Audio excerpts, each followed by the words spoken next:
My other one doesn't start till next week though. So how about you? Yeah, I have actually been just doing a lot of script study with Evan and doing stuff like that. So everything's been going good. We're just Awesome. strategizing and things like that in the morning. Yeah. Some mornings, Monday, Wednesdays, and Fridays. So it's been good. Great. Yeah. Great. Any traction, any questions that have come up? Not yet. No. Nope. Awesome. Well, we will get started. I'm betting that there will be more people hopping on just because that's kind of been how it's going. And if not, we will have, I guess, have the video for those who work during the day and can't hop on to watch it.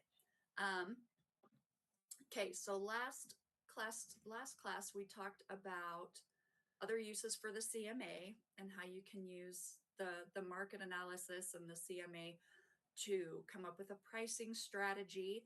I think you were on. Did you have any questions about that before we jump into this week?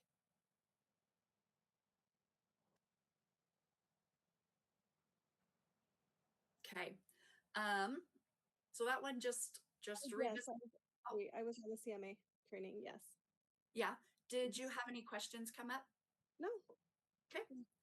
All right. So just making sure for those who will hop on and watch that one, just make sure that you take a look at that and see how you can use the CMA to create a pricing strategy by utilizing not just sold comparables. Those are the only ones you can use for lending purposes. But you can also use the under contract ones and contact those agents and see how those properties behaved when they were on the market to give you a little bit more current idea of what's happening in that neighborhood or in that immediate area.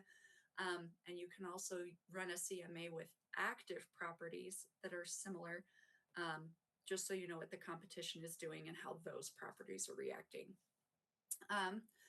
Okay, I am going to share screen because today we are talking about the REPC. Okay, so this is a large and can be a rather intimidating document the first handful of times that you use it.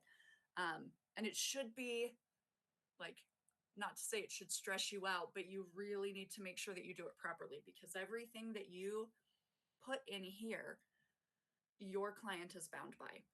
So we're going to talk about what these different things are and some sections that are really great to point out to your clients. When I'm working with a buyer, I usually send them a blank copy of the purchase contract as soon as we have a signed BA, buyer's agency agreement, just because I want them to be able to read through this in depth. And sometimes when you submit an offer, sometimes it's rushed and you're like, we've got to get this done now. Before the weekend comes in case other offers come in, or if your client's on a deadline, sometimes they don't have the time to just read through everything in depth after you write the offer. So I always send them a blank copy and I just say, hey, these are some things to read through. Make sure you understand them. Bring me any questions. And then I run them through the basics of it each time I write up an offer for them. So make sure you've got your offer reference date here. That's the day that your client signs it to send it over to them. It wouldn't be the date of acceptance or the date you're hoping they'll accept. It would be the day that you draft it and your client signs it.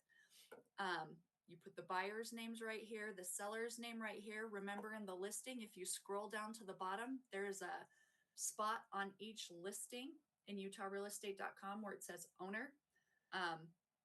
If the agent's a good agent, they'll have the owner's name right there. If they forgot or just didn't bother to put it there, some agents will put owner of record right here. I would absolutely not do that because every lender will make you change that.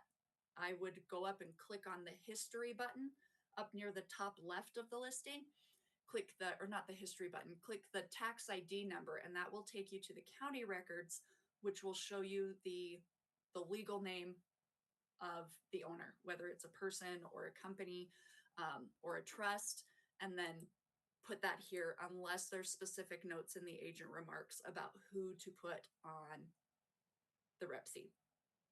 Just because if you put owner on record, you will have to have an addendum to fix that later. And the fewer addendums you have to have, the better, the cleaner that your offer can be, the less confusing it will be. Okay, So you're so saying don't put their names, just put the tax ID? no, click on the tax ID in the listing and it will take you to the county records for that property. And then it will have their name right there. Okay, cool. So you click on the tax ID and then find their name on the page that it will take you to. And that's the name that the county has on record as the owner. Okay, Uh, great. So I would go there. Please don't put owner of record. It's the lazy way to do it. And it's better just not to. That's 'Cause so you'll have- big. That's What? so big. It's It so is. It yeah. is. And lots of people will do it, but no lender will lend with that in a Rep C. They'll say, hey, we need that spelled out. They always do. So I would just bypass that and do the work then instead of having to draft a whole other addendum later and have everybody sign it. It's much easier to just figure it out now. Okay, earnest money deposit. Make sure your client realizes when they sign that they agree to deliver no later than 4 calendar days after acceptance. So calendar days, not business days, 4 calendar days after acceptance, the amount of earnest money. In the form of, you can do check, you can do, if you're writing it, I would recommend, if you're having it held at our brokerage, I would recommend have that be sent by a wire, just because we do have wire instructions and that'll be easier than you grabbing a check and taking it to the office or taking it to Stewart. So you can do personal check, you can do a wire if they're holding it at the title company, however they plan to get it to the title company. Just include that there. You could even say check or wire if you're not certain how they're going to do it. Property, make sure that it is correct. The address you put in the city. Make sure, so if you're putting in the city, sometimes that is a little tricky because sometimes you'll have the listing say one city and the county records will say another. I realistically, if you want to cover your bases, you could put both. Like we have a lot of areas up here that are like South Ogden is what their mailing address says, but on the county website it'll say Washington Terrace. So you could even put both, or I would put what's on the county records because that is the official one. And then put the county there, state of Utah, zip code, tax ID number.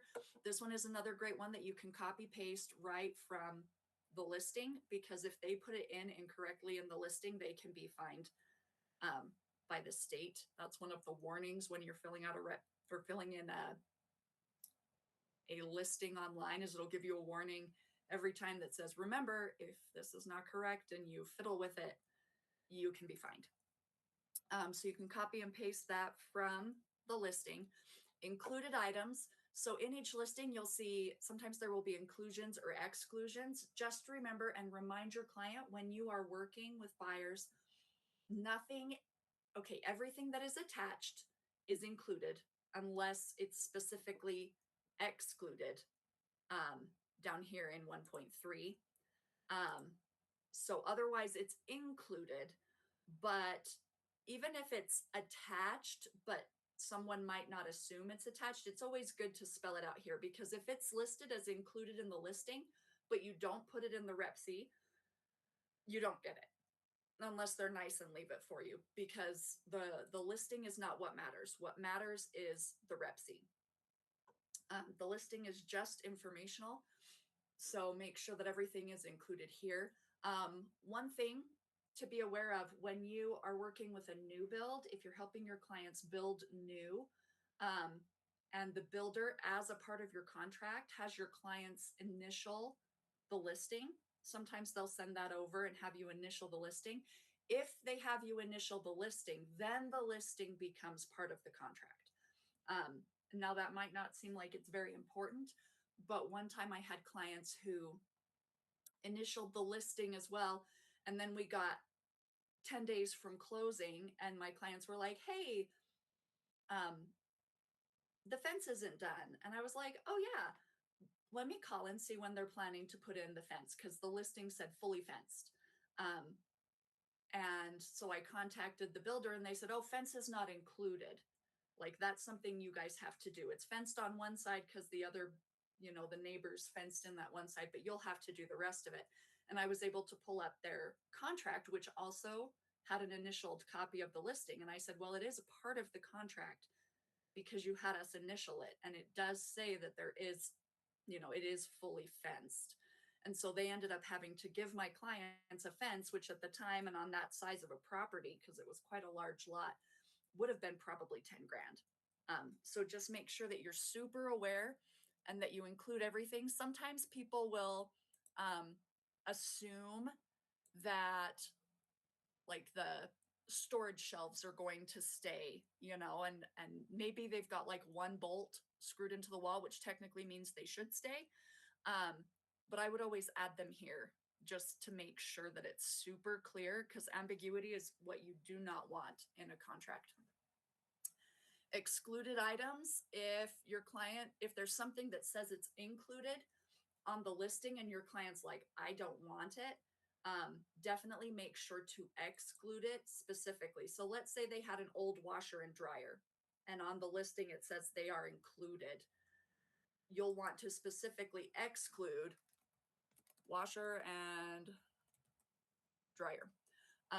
Because at that point, once they sign this, they have to take it with them, or you can catch them on a breach of contract and have them come back and take it later because the contract says everything will be gone that's not included. Okay, water service. 1.4 in the REPC specifically states that any water shares that are the legal source for the seller's current culinary water or irrigation water. If there are water rights or water shares that currently serve in those capacities, that they will automatically come along with the property unless they are specifically excluded right here. If you're doing more urban stuff, suburban stuff, you probably won't get this because secondary water doesn't have actual shares. If you do more rural work, you'll see this more often. Generally, if I'm doing in a suburban neighborhood, I just put not applicable because it doesn't come with water shares. Let's see. If there's a well, it will automatically come along. And I don't think there would ever be a time when you would exclude the well on a property, but occasionally sellers will want to sell water shares separately if it's on like an agricultural property. So just be aware of that. Unless it's excluded, it automatically goes with the home. Payment of purchase price. So this is where you put in your purchase price. So we'll just plop that right in there. Okay, so that's the total purchase price. Earnest money, let's say we have $5,000. I would usually recommend 1 to 3% earnest money. Right now, we're mostly seeing 1%. Sometimes you'll get people who can only put 500 down. So whatever that is, additional earnest money deposit, we'll talk about that in a little bit. Usually in this market, I don't plan on an additional earnest money deposit. That's in a more competitive market or if you're competing on a property. So I would say not applicable. New loan, I almost always put to be determined because I don't know until much later in the process exactly how much my client is going to need a loan for.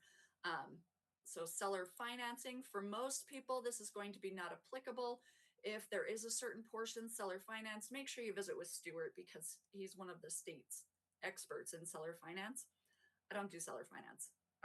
Balance of purchase price and cash at settlement, most of the time that is to be determined. If you're competing on a property and your client has like $400,000 to put down, maybe you want to put that there because it makes it look more appealing, but most of the time it's to be determined and most agents are not going to expect you to know exactly how much they'll be putting down. And then you just make sure that the purchase price right here equals this up here.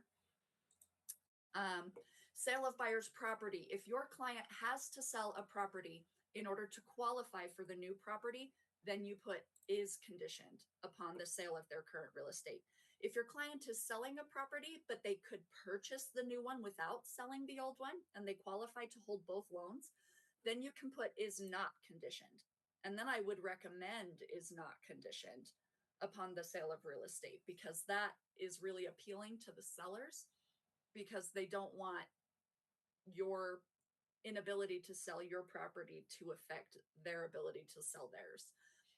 So if you have to sell a property, your client has to sell a property in order to buy this one, which is the case for a lot of people, you'll want to click is conditioned upon the sale of their current real estate. Settlement and closing. So this just states settlement is when the signing happens. For the purposes of REPC, closing means that the proceeds have been delivered to lender and everything has been done and recorded by the county recorder right here. So they are two different things. Settlement, we have a settlement deadline where you have to sign, and then closing sometimes can happen the next day unless you do a same day closing. So you wait, closing hasn't officially happened until funding and recording. And since that's not necessarily in the, like, the buyer can't completely control it, that's why we have settlement deadlines instead of closing deadlines. So they just have to sign by 5 p.m. on the settlement deadline. So possession, most of the time it's going to be, well, a lot of the time it'll be upon recording. If you have someone that needs time to move, they need 48 hours, you could fill in right here and say, oh, they need 48 hours. Or sometimes you'll get down here, oh, they need 7 days. So you can fill that in. If it's going to be more than a few days, I would recommend filling out a lease back addendum, just because that protects, as a buyer, it protects the seller. Well, it protects the buyer too. If the buyer is going to let the seller lease back the property and stay for a little while, use a lease back addendum, because then the buyer can be paid by the seller per day. And it stipulates how many days, and it stipulates whether the seller keeps the utilities in their name or not, just to clarify that. So if it's going to be more than a few days after recording, I would probably recommend using the lease back option. Okay, prorations, special assessments. This one, if you're explaining to your clients, just say, hey, your homeowner's insurance will be prorated from the day you purchase the property. Like, for the seller's sake, theirs is prorated from the day they sell the property. And your property taxes are prorated based on the day of the purchase. HOA dues, stuff like that, that's all prorated based on your settlement deadline and when funding and recording happens. So just let them know title takes care of that. So if they have questions specifically about those prorations, they'll want to take those to your escrow officer. Special assessments, that's usually HOA things. That's just about the only time we ever see special assessments. So if there's, I saw this just a few weeks ago on a listing that one of my agents was selling, where the HOA had just replaced all of the roofs in the HOA in the condos, and so every person had to pay like $11,000 to the HOA for a special assessment. And so they just had to spell out in this agreement who is paying for that. If you're representing the buyer, I would try to push to have the seller pay for that. And you can, and you, like, anything up to settlement deadline, I would be like, yeah, let's have the sellers pay that. And then if there are any special assessments that they know are going to be levied soon, and you find that out in the HOA documents at any time during the process, make sure that the seller is specifically planning on paying those. Let's see, fees, costs, payment obligations. Make sure that your client understands that if they're purchasing a property that has um, renters in it. They agreed to take on the rental deposits and the prepaid rents, and that they agreed to continue on with the seller's current contracts through the end of those contracts, unless they can negotiate something new with the renters. Okay, HOA and other entity fees. Usually it's just HOA fees due upon change of ownership. I would definitely, in this market, try to get the seller to pay those. Um, Often it's like 0.5% reinvestment fee to change ownership. So in this market, I would push to get the sellers to pay it. If not, maybe do some sort of a split, or have the buyer pay for that and the sellers pay more in closing costs. You can make it work however it needs to work. Utility services, buyer agrees that they will be responsible for utilities as soon as the settlement deadline hits. Compensation. Okay, this one, I love that they have the last iteration of the REPC. They put this in the REPC, which was great because we don't have to add another document. This is the seller contribution um, towards your commission as a buyer's agent. So you can either do this or this. Now you can't do both. See, because we've got this or right here. So you can't do both. So either or, most of the time people will do this because that actually looks better than a number because it looks smaller. So sometimes we do that. Um, it's always negotiable. Okay, sales proceeds withholding, just remind, as far as this is mostly for the seller, just remind them that the buyer, Got a question. yes, This is the new RPC, or what is it? no, this is the one we're currently doing. The other one's format will be a little bit different, but they don't have that one up yet in our forms. They've posted about it, and so I'm aware of some of the changes that'll be made just to formatting. And then there's one, I can't remember what the other change is, but we will go over it again this fall when that one rolls out fully. We'll make Because sure we go over that. on the one I use, which is on the actual, it says money and percentage because the brokerage fee. Oh, that's the the buyer's agency agreement. Oh, you're right. I'm sorry. Correct. Yeah, you're right. This is the The REPC. new- There the is a new new REPC coming out this fall. Yeah, it's gonna come out. It's supposed to be out September 1st. I just went to the continuing education on that, and they Yes. went over all the Yeah. mandatory course, and the attorney explained all of it. There's quite a few good changes. It takes away Yeah. like three addendums, and then it also protects the buyer even more. Yeah, I am excited about that. And apparently it puts everything, like all the good nitty gritty details on the front page, which is going to be most excellent. Um, so so we will go through that once it's rolled out and I've had a second to look at it, because we just wanted to go through, and a lot of the sections are going to be the same, or largely the same in how you'll explain them to your buyers. So there will still be confirmation of agency disclosure. When you guys are filling this out, please make sure you click these boxes. Just because every compliance officer at every brokerage I've been to will get upset if you don't do that. Make sure you find the seller's agent, name and license number, brokerage and license number. Make sure that's filled out completely. We don't want any ambiguity. Title and title insurance, just make sure the buyers know that they will receive the property without any liens, without anyone having claim to the property except the buyer's lender if they use one. And you'll want to explain to them title insurance and what that is. Just explain what a basic Alta owner's policy is, that the title company will actually pay if any lien or something comes up afterwards and suddenly you're like, oh my gosh, we have this lien on our property. The title insurance will pay off that lien, because title insurance is exclusively for ensuring that the buyers own the property free and clear, except their own personal loans that they take out on the property when they purchase it. Okay, seller's disclosures. No later than the seller disclosure deadline, seller shall provide any of these. Lots of them, they'll request them, but you will want to give them any and all HOA documents that are available. the seller property condition disclosure, lead-based paint if the property was built prior to 78, water rights, really all of the information there. And just so you know, when you're representing a buyer, if the seller has not sent them over by the seller disclosure deadline, technically they're in breach of contract and they could owe you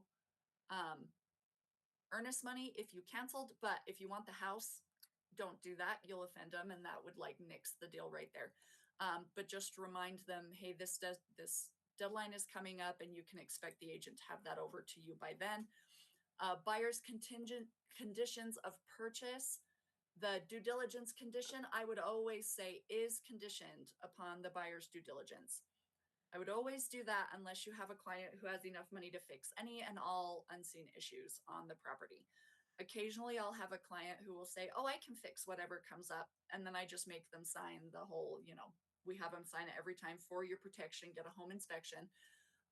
So I always encourage that.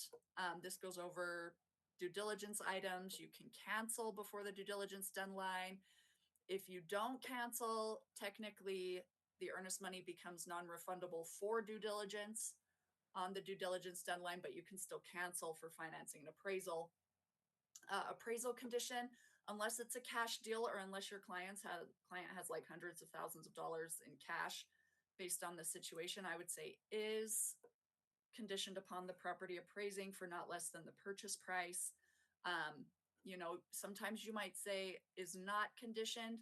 I've sold some pretty big farms, and sometimes we'll have them say it's not conditioned upon the property because farms come up so rarely that sometimes people are like, oh my gosh, I'm in a bidding war. I'm willing to pay $100,000 more than it's worth just because it's a rare property. But for the most part, protect your clients by keeping that condition unless you have a compelling reason not to. And if you have not canceled by the financing and appraisal deadline, your earnest money is hard and your client will lose it. Only select no financing required if your client has the full amount in cash. Otherwise, financing required is a good one. This one I would leave blank unless you're specifically competing for an in-demand property. And this one is just meaning that that you will take like more earnest money goes hard sooner, however much you decide to put in here. It doesn't have to be the whole amount of earnest money. Let's say you had $5,000 earnest money and you wanted to make the deal a little sweeter so you could actually get the deal, and you're like, hey, we'll have half of that go hard at the due diligence deadline. So you can have that happen so that they're a little less worried about you canceling. But right now in this market, we're really not seeing that much. Additional earnest money. Sometimes this is, it's kind of a similar thing, except it's new earnest money that you are taking and depositing with the other earnest money. Be like at the financing and appraisal deadline. Again, that's not something we're using very much right now unless you're competing for an in-demand property. Okay, so addenda. Most of you will have addenda. You've got FHA, VA, addendums number 1 or 2 if you just need to change some terms. We'll go over addenda again over the next few weeks. We'll address some more. Home warranty plan. I would always recommend getting a home warranty. So I would always select will be ordered by the buyer. I would always have the buyer order it, issued by a company selected by the buyer, and then talk to your clients. You can get a really good home warranty for $800. You can get quite a good one for $750. I'm trying to remember. I think Ibex might be $850 now. They're my favorite. And then see if you can get the seller to cover it. If not, you can include it and have the buyer include it just so title will automatically order it for you as a part of the transaction, unless your client specifically doesn't want one. Earlier on in my career, I used to pay for my clients' home warranties. And during the whole COVID rush or whatever, when things were crazy, I would just say the buyer will pay for it. And then in my buyer's agency agreement, I would note how much I was willing to cover for a home warranty. Condition of property, the buyer acknowledges that it will be in largely the same condition. You know, if something goes wrong, the seller is to bring it back to the condition it was in at the time of showings. Let's see. Final pre-settlement walkthrough inspection. So as a part of the REPC, you have a right to go through again, to walk through and make sure it is in the same condition. Changes during a transaction, any alterations to the property have to be with the permission of the buyer. Let's see, mediation, I would say may at the option of the parties because it doesn't lock you in for anything. Talks about buyer default and seller default. Make sure you read through these in particular and talk to your client about the ramifications of defaulting. The buyer can lose their earnest money if they default. The seller can have to pay the same amount as the buyer's earnest money if they default. Let's see, no assignment unless that's changed specifically in the contract. There's no assignment of the REPC unless that's specifically addressed in an addendum. Let's see, electronic transmission and counterparts. So documents can be signed electronically right there. Acceptance occurs only when all of the following have occurred: when everyone has signed and their agent has communicated to the other party that it has been signed. Seller disclosure deadline, I would always recommend giving them at least a week. I usually aim for 10 days on a normal property, more on a weird property for due diligence. Seller disclosure deadline, I like to make sure I have the seller's disclosures at least a few days before our inspection. So I usually put that out just a couple of days from our acceptance deadline.